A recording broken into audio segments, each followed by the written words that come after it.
राधे। राधे राधे राधे। राधे। राधे राधे। राधे राधे बेटा, राधे राधे।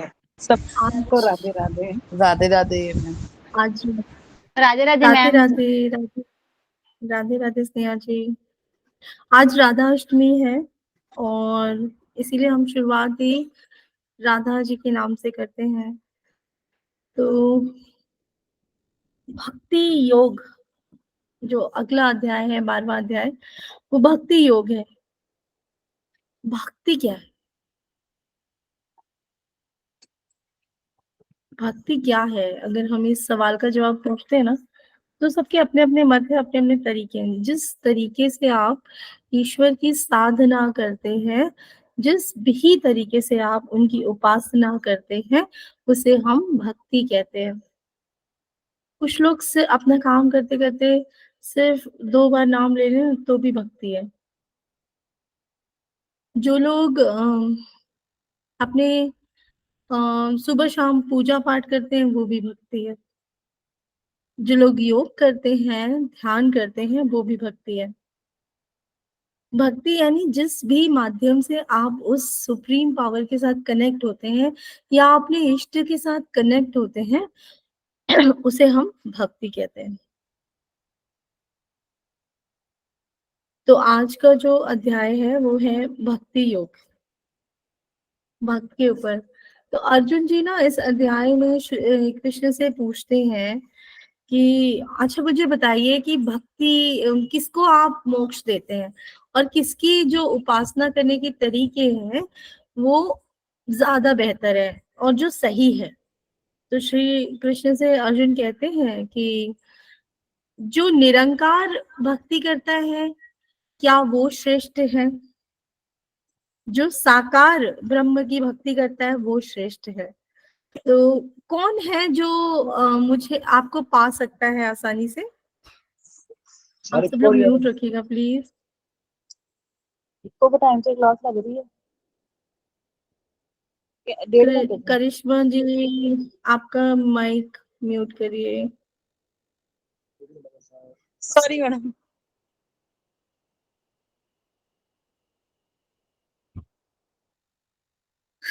तो जब हम भक्ति की बात करते हैं तो वो पूछ रहे हैं कि कौन सी भक्ति सही है, कौन सी चीज की है। तो श्री कृष्ण कहते हैं मैं इस पल घोषणा करता हूँ कि जो भक्ति है वो दोनों तरीके से मुझे पाया जा सकता है।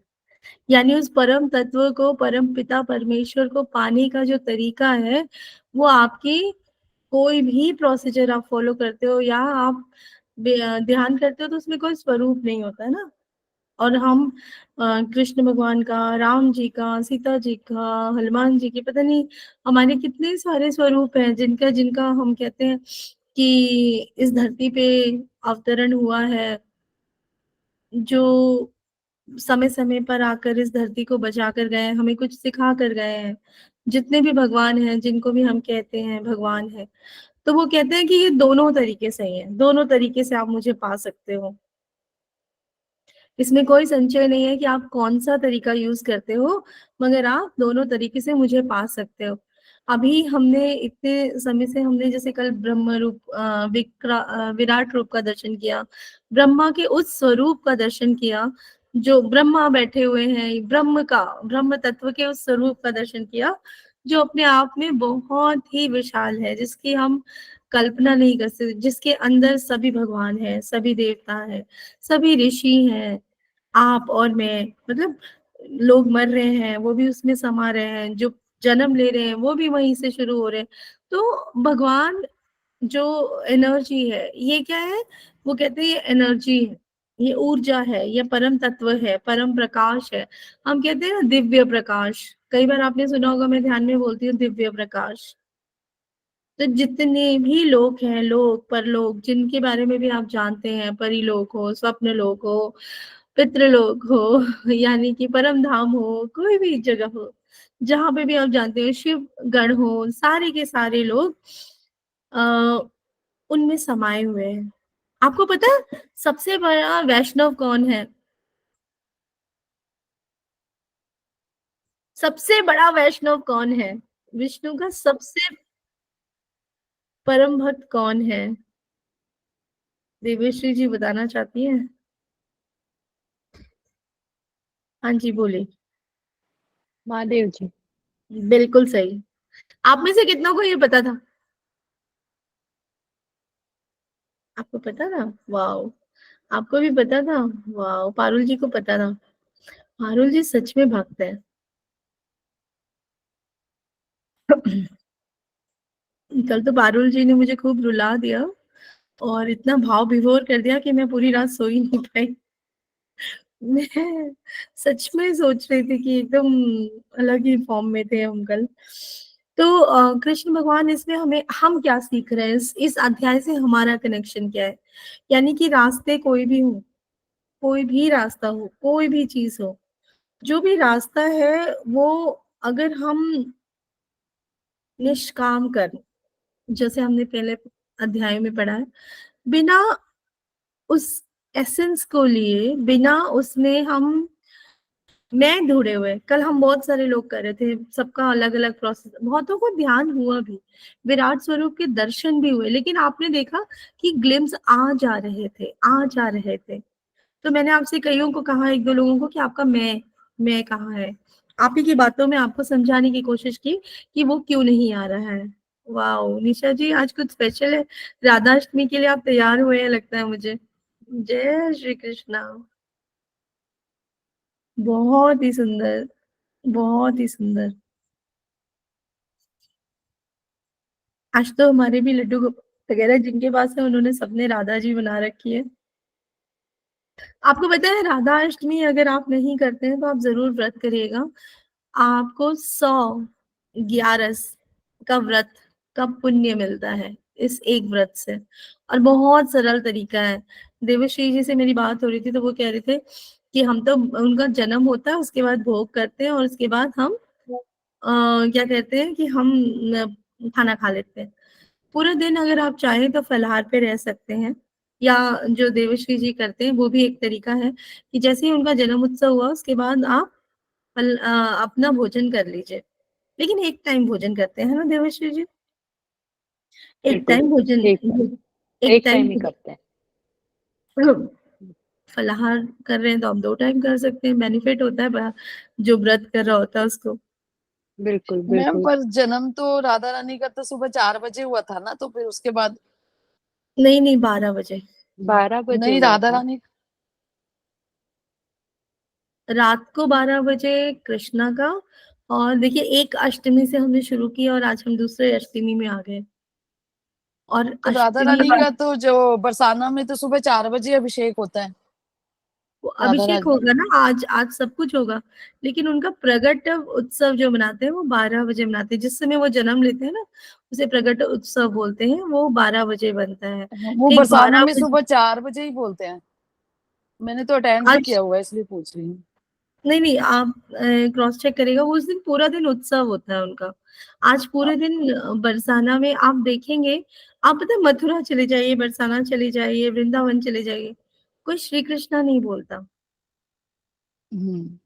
राधा राधा ही बोलते हैं तो वो राधा रानी है लाडली उत्सव बोलते हैं कई लोग इसको कई नामों से बोला जाता है तो क्या है ये लाडली उत्सव है आज हम चाहें तो अपने मन में इस ध्यान के थ्रू हम भी अपनी भक्ति को और उन सजीवन बहुत से भक्त हुए मीरा हुए राईदास हुए बहुत सारे कबीर हुए कितने सारे भक्त हैं लेकिन उन सब में अगर हम किसी एक नाम को पूछते हैं सबसे पहले किसका नाम आता है राधा जी का राधा जो जी का। हिंदू है मुसलमान है सिख है कोई भी कम्युनिटी का हो वो बोलेगा कृष्ण और राधा ही उनके भगवान है और या शंकर भगवान है ना उसके अलावा कोई नहीं बोलते शंकर जी बोलते हैं पार्वती जी नहीं बोलते हैं आप देखना राधा जी का नाम तो हमेशा आता है तो भक्ति करना उनसे सीखिए पता है एक छोटी सी कहानी बताती हूँ आज के इसमें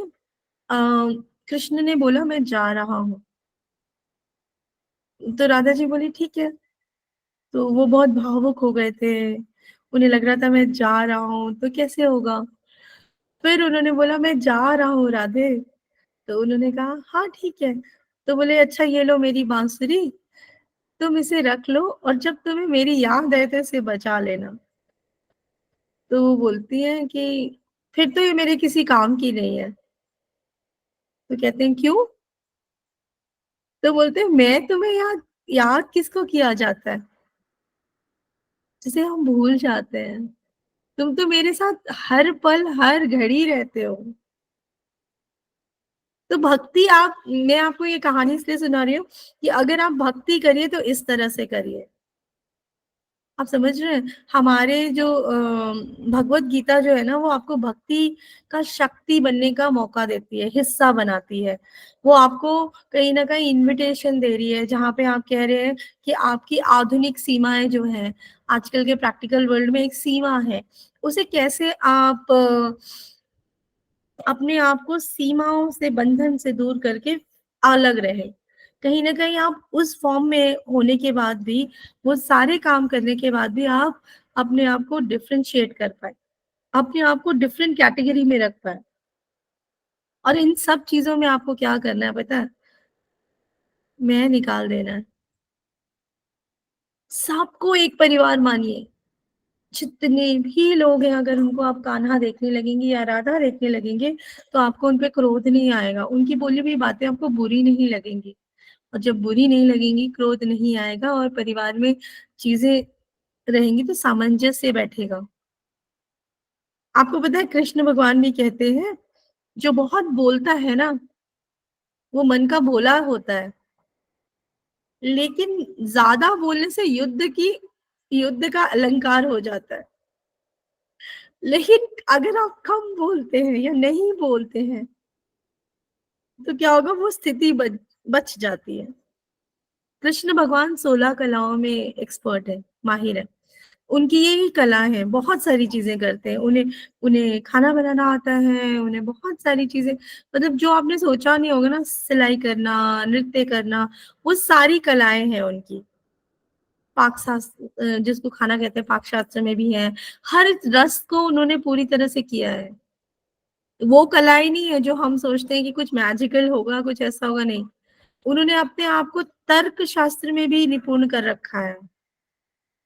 यानी पहले के जो ऋषि मुनि होते थे, आपको ये बोलते थे कि आप बोलो, अपने आप को उस स्टेज में ले जाओ जहाँ पे आप सवाल करो। क्योंकि अगर आप सवाल नहीं कर रहे हो, तो आपके दिमाग में रह जाएगा, तो सरेंडरनेस नहीं आएगा। जवाब नहीं आएगा तो सरेंडरनेस नहीं आएगा। करेक्ट? कुछ लोग बह जाते हैं, कुछ लोग बह जाते हैं, और कुछ लोग क्या करते हैं, सवाल करते हैं। मैक्सिमम लोगों को वो देखा गया है कि सवाल करते हैं। शास्त्रार्थ होता था पहले के जमाने में, तो वो शास्त्रार्थ में भी निपुण रहे हैं। कृष्ण भगवान की बहुत सारी चीजें हैं जिसमें वो निपुण रहे हैं। तो वो 16 कलाओं में माहिर है। तो जब हम कृष्ण की भक्ति कर रहे हैं, जब हम अपनी कृष्ण की ढूंढने की जर्नी पर हैं, तो हमें भी इन सब चीजों में क्या होना चाहिए, निपुण होना चाहिए, यानी बेस्ट होना चाहिए, एटलीस्ट आना चाहिए। ऐसा कोई फील्ड नहीं होना चाहिए जिसमें हमें ये लगे कि ये काम कैसे होगा। कृष्ण जैसा बन रहे हैं ना हम, हमारे अंदर कृष्ण को ढूंढने का मतलब ये है कि हम कृष्ण जैसा बन रहे हैं। हमारे अंदर रोज बदलाव हो रहा है। आपने देखा है, अभी कई लोगों को गुस्सा नहीं आता, कई लोगों को लगता है ठीक है चल जाएगा। आपको अपनी गलतियां नजर आती हैं दूसरों की बजाय, ये भी एक गुण है। ये भी एक गुण है। आज किसी ने मुझे बोला फोन करके, बोला मैं आता जाता रहता हूँ मैम, लेकिन मेरे पास जैसे शिफ्ट होती है, नाइट शिफ्ट करें, मेरे में नहीं हो पाता जॉब के उसमें, क्योंकि मैं फ्लो मतलब टेक्सटाइल में काम करता हूँ। मैंने कहा ठीक है। तो उन्होंने कहा कि मैं आता जाता रहता हूँ, लेकिन मुझ में एक बदलाव आ गया। मैंने कहा क्या बदलाव आया? तो उन्होंने कहा मुझे बदलाव ये आ गया कि मुझे अपनी गलतियां पहले नजर आती है। पहले मैं हमेशा दूसरों की कमियां देखता रहता था और अपने आप को श्रेष्ठ मानता था। अब ऐसा नहीं होता। मेरी बीवी भी मुझसे कहती है ना, तो मुझे लगता है, एक सेकंड सोचता हूँ, हो सकता है मेरी गलती है, तभी तो ये कह रही है। और जब मैं ये सोचता हूँ कि नहीं ये कान्हा कह रहे हैं, उसी पल उसका स्वभाव चेंज हो जाता है। उसी पल उसे वो बोलती है अच्छा ठीक है, मैंने बोल दिया तुमसे, आई एम सॉरी। जो वो कहते हैं उनकी धर्मपत्नी कभी सॉरी नहीं कहती। वो मेडिटेशन कर रहे हैं, उसका असर उनकी बीवी पे हो रहा है, उनके घर पे हो रहा है, उनके बच्चों पे हो रहा है। जब आप कान्हा सब में ढूंढना शुरू करते हैं ना, तो उनका कान्हा भी जग जाता है, उनका प्रेम भी जग जाता है।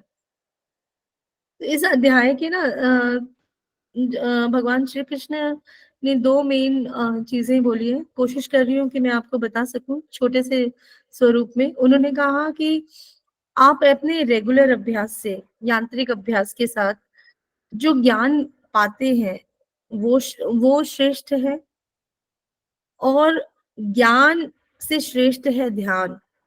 समझिएगा, जो आप अपने ट्रू विजडम के साथ जाते हैं वो श्रेष्ठ है, यानी अच्छा है।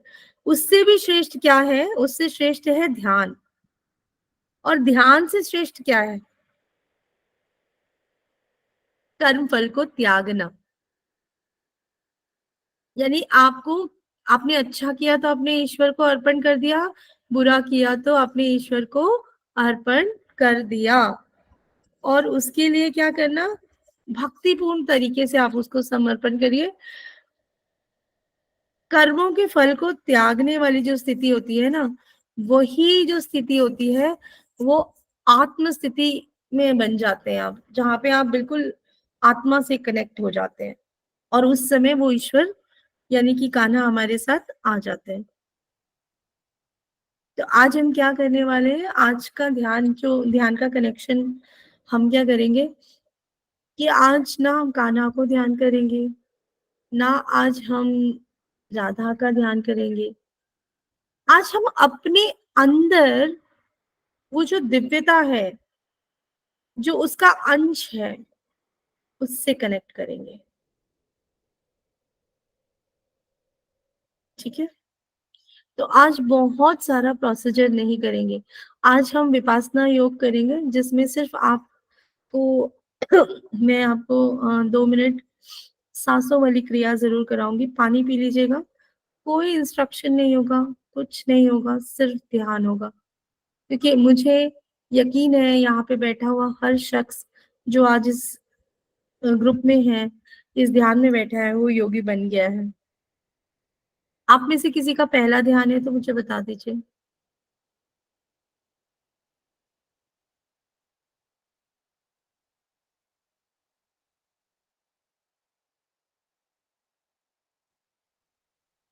ठीक है।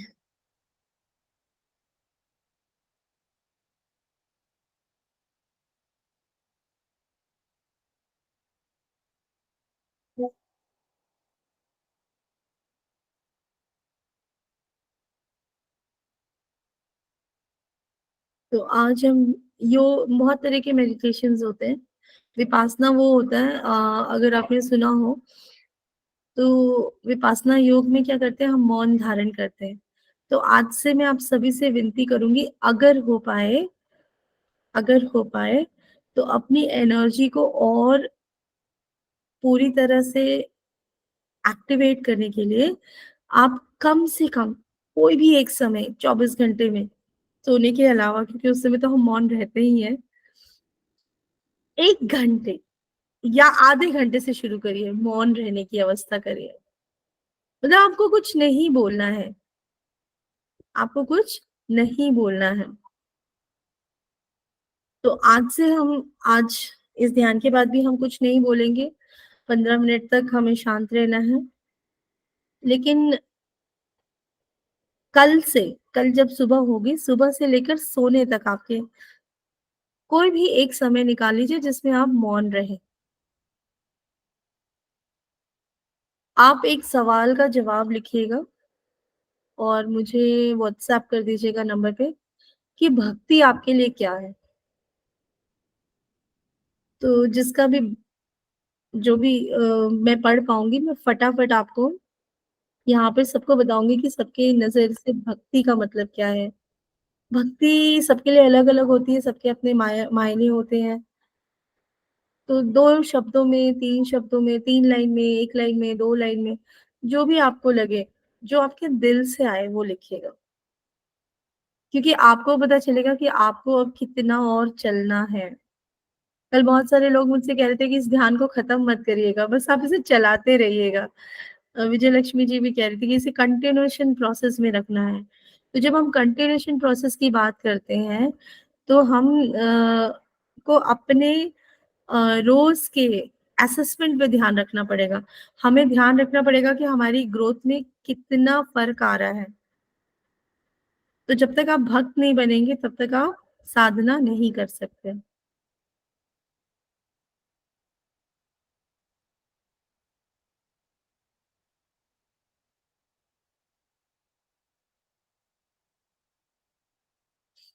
चलिए, पानी पी लीजिए सभी लोग।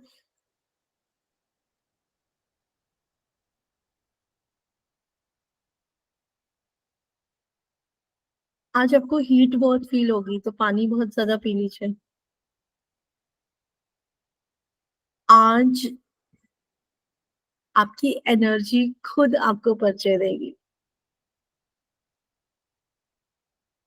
पानी बहुत सारा पी लीजिएगा पानी का, क्योंकि फिर ऐसा लगेगा कि गर्मी लग रही है, पसीना आ रहा है, हाथों में जलन हो रही है। पानी बहुत सारा पी लीजिए।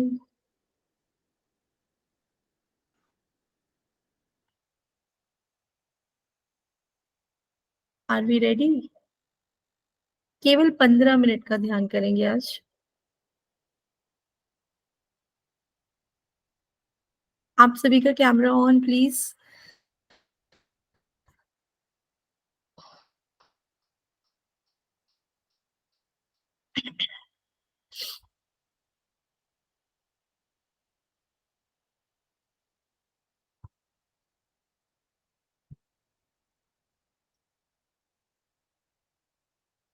स्नेहा जी, अनीता जी, अनीता सहल जी, स्नेहा पवार, रूपिका पुरी, आपके कैमरा ऑन नहीं है। बिल्कुल।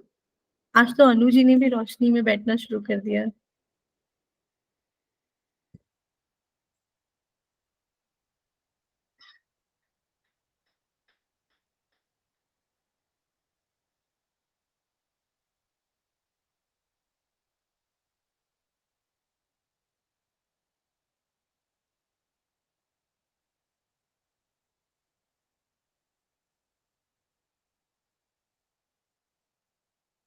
Let's start.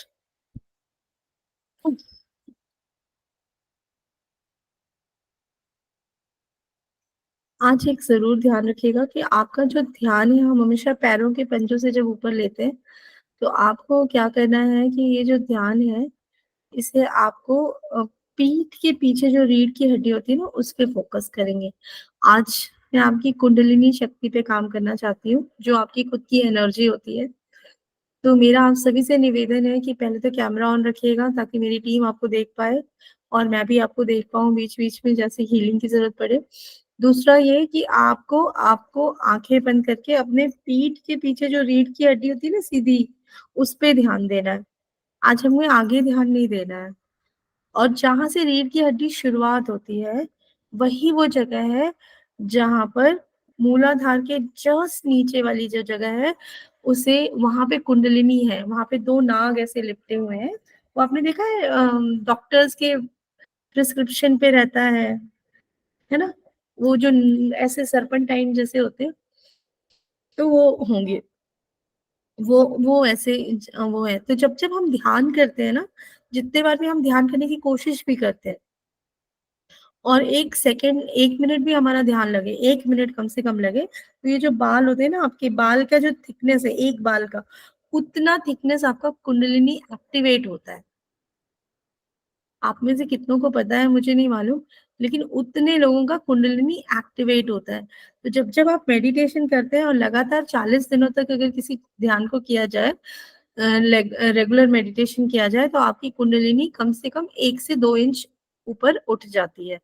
और वो जैसे ही पूरी तरह से उठ जाएगी उस दिन आप पूरी तरह से ट्रांसफॉर्मेशन वाले फॉर्म में हो गए। उस दिन तो आप ऐसे आंख लगा के भगवान जैसी बातें और प्रोडक्शन और पता नहीं क्या क्या, वो सारे मैजिक जो आपने सुना है ना ऋषि मुनि लोग करते हैं, अचानक से पानी आ जाता है, वो हो जाता है, वो सब कर पाएंगे आप। मैं भी आप लोगों की तरह साधक ही हूँ। कोशिश करती हूँ कि समय समय पे आपको वो ज्ञान दे सकूं जिसके लिए आप यहाँ पर जुड़े हैं। तो आपका सारा ध्यान बैकबोन के पीछे होना चाहिए, बस ये ध्यान रखिएगा।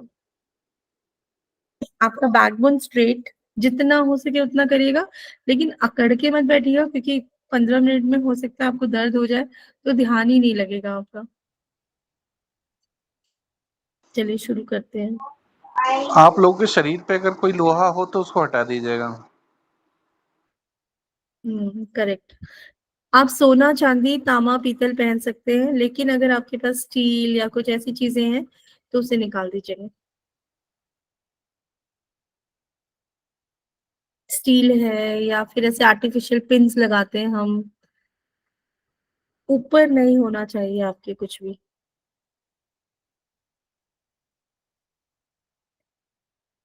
लोहा क्या करता है, लोहा हटाने को क्यों बोल रहे हैं, लोहा क्या करता है, हमारी एनर्जी को पुल कर लेता है, तो हम वो एक्सपीरियंस नहीं कर पाते जो हमें करना होता है। तो पता चला कि वो सारा सारा एक ही जगह पे घूम रहा है या आपको कोई एक्सपीरियंस नहीं हो रहा, तो ये भी होता है। तो कोशिश करिएगा कि आपके आसपास कोई मेटल ना हो। अगर जैसे मैंने भी चूड़ी पहनी थी, मैंने निकाली, उसके अंदर वो नहीं होता है, मेटल होता है। बाकी आपने कोई चांदी पहना है, सोना पहना है, कुछ भी पहना है तो कोई फर्क नहीं पड़ता।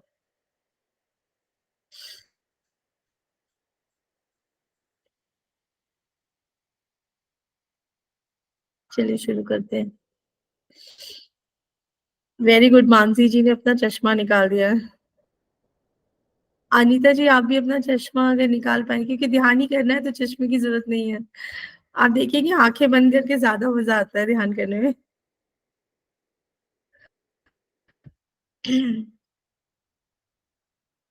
अपनी आंखों को आहिस्ता से बंद करें।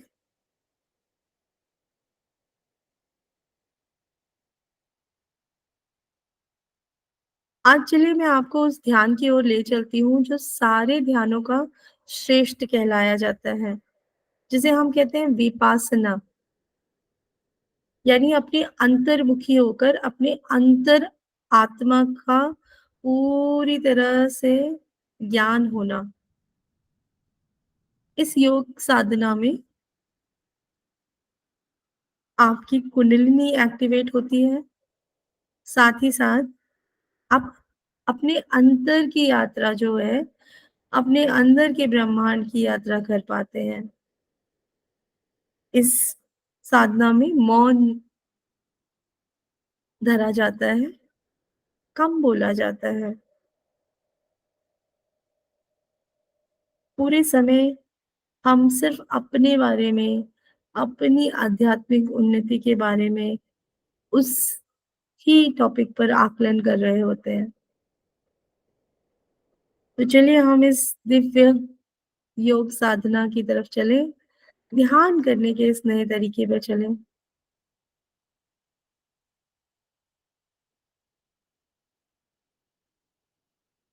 दोनों नाक से सांस भरिए और अपना ध्यान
गहरी लंबी सांस लीजिए और धीरे धीरे सांस छोड़िए। गहरी लंबी सांस लें और धीरे धीरे छोड़ें। गहरी लंबी सांस लें और धीरे धीरे छोड़ें।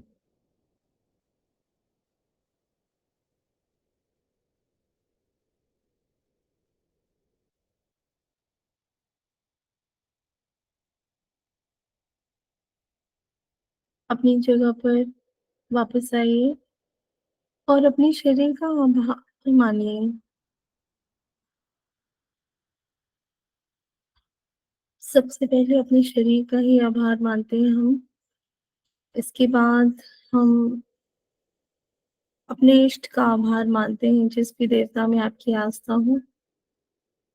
अभी हम कृष्ण भगवान का ध्यान करें तो कृष्णा का आभार मानते हैं। माता पृथ्वी को शुक्रिया कहिए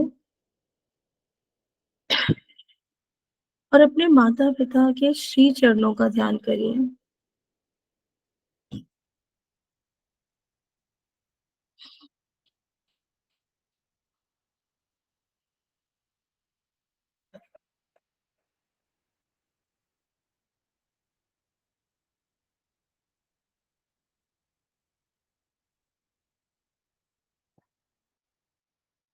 और अपनी भक्ति को एक नया आयाम देने के लिए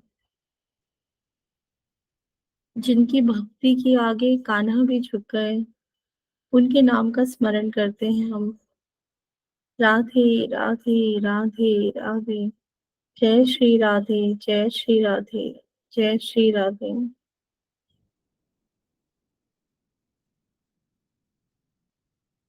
आज हम प्रार्थना करती हूँ मैं आप सभी की तरफ से, राधा जी से, कि जिस तरह से आपकी भक्ति और आपका नाम लेने से हमें कृष्ण मिल जाते हैं, आप अपना आशीर्वाद और कृपा हम पर बनाकर रखिए कि हमें भी कृष्ण मिल जाए। जय श्री राधा रानी। और आप जब भी चाहें अपनी आंखें खोल लीजिए। जो पानी का ग्लास आपके पास है उसे पूरी तरह से पी लीजिएगा। आप सभी को मेरा प्रणाम। यहाँ जितने भी कृष्णा है उन सभी को मेरा प्रणाम। 15 मिनट तक कुछ नहीं बोलिएगा। कोशिश करिएगा कि लेटे भी ना 15 मिनट तक, मतलब आपको बैठे रहना है 15 मिनट घड़ी से देखकर। क्योंकि ये जो प्रोसेस आपने किया, आपको पता है आपने 22-21 मिनट का ध्यान किया, 21 मिनट से ज्यादा 25-26 मिनट का ध्यान किया, पता ही नहीं चला कितना समय कैसे निकल गया। आप अब सब योगी हो गए हैं। तो अगले 15 मिनट तक अपने बैकबोन को सीधा रखना है, एकदम लेटने वाली अवस्था में मत रखिएगा। जो ध्यान आपने आज किया है उसका असर आपको अगले 24 घंटे तक रहेगा। तो पानी की मात्रा, लिक्विड डाइट की मात्रा ज्यादा रखिएगा। गरिष्ठ भोजन थोड़ा कम करिएगा। कोशिश करिएगा कि थोड़ा हेल्दी खाएं। हाइड्रेशन बॉडी का मेंटेन करिएगा, क्योंकि 24 घंटे तक इसका काम होता है आपके शरीर पर। आपको टिकलिंग हो रहा हो या कहीं पे नस नम पड़ गई हो या आपको हल्का सा हेडेक हो रहा हो या पेट में गूज बम्स आ रहे हो, ये सारी चीजें नॉर्मल है। जैसे ही आप अपना हाइड्रेशन रखेंगे सब ठीक हो जाएगा। तो अगले 15 मिनट तक बात नहीं करनी है और अगले 15 मिनट तक आपको लेटना नहीं है। बस ये ध्यान रखिएगा। चलिए, शुभ रात्रि। राधे राधे। बोलिएगा नहीं, मन में बोलिएगा।